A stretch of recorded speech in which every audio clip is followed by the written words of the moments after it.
Just for now. Tovadira feel Jah Kayz Pashaka na wanana kirwaneni Nemasara kaita vanhu Ndakasongodiwa ayana jeni Zvikapera kwanyika vanhu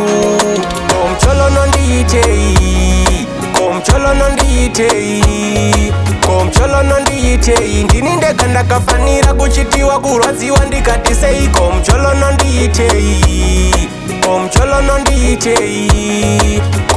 nondiitei Rudo harurwadze but unondirwadzisa sei Rudo hatina kana zera nazvo munhu wakutsike nezvaunazvo moyo wangu handisi stinji nawo but vachova ndinopa vasi vanhu kwavo zvangu zvinofaya ndiri lonely kungoita partner ndatogadzira poiseni ndikati zverudo vakomana mahwani pagore ndoita machi break 1000 Mjolo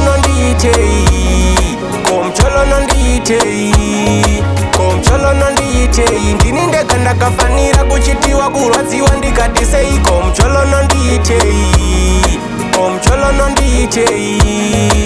Mjolo nondiitei rudo harurwadze but unondirwadzisa sei Mjolo pandini wacho ndinenge ndiri honest ndozoshamisika ndakuvhurirwa malatesti kuvhura wombezi lajesti rekutoti ndinosara neziyati breakesti zvaunondiita I don't deserve it kuparadzana kunge baba Harare nejiti zvekudiwa one day chete ndozvipi une moyo wakaoma semusimbiti Mjolo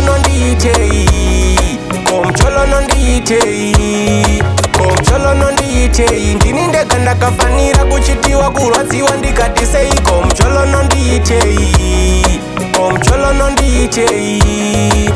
Mjolo nondiitei rudo harurwadze but unondirwadzisa sei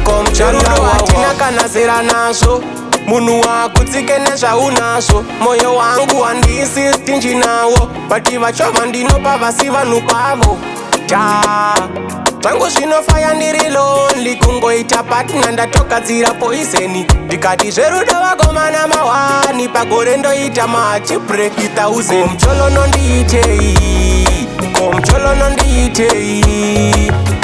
nondiitei ndini ndega ndakafanira kuchitiwa kurwadziwa ndikati sei Mjolo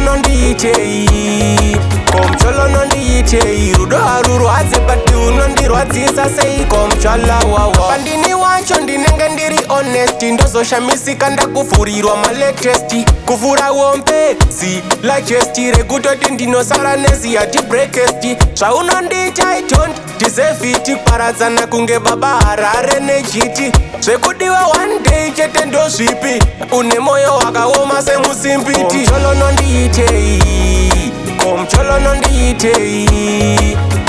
nondiitei ndini ndega ndakafanira kuchitiwa kurwadziwa ndikati sei